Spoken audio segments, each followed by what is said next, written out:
மறுபடியும் அட்ரஸ் போட்டு வந்துட்டியா? என்னங்க நீங்க? நானே எப்போது ஒரு வாட்டி தானே இந்த மாதிரி ட்ரெஸ் பண்றேன். அதுவும் நைட்ல தானே பண்றேன்.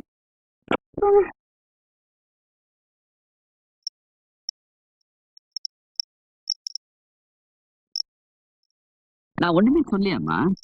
இதை விட கிளாமரா ட்ரெஸ் போட்டுட்டு வெளியில எல்லாம் போறாங்க. அப்படியா? ஒன்னும் தெரியாத மாதிரி பேசாதீங்க. 2 சில்வர் ஜூப்ளி படம் வர டைரக்ட் பண்ணிருக்கீங்க. அது தெரியாததுனால தானே அதுக்கப்புறம் கண்டினியூஸா 3 படம் ஃபிளாப் கொடுத்தேன். அப்படிலாம் ஒண்ணு இல்லைங்க. அந்த படமும் சூப்பரா தான் இருந்துச்சு. நம்ம நேரம் ஓடல.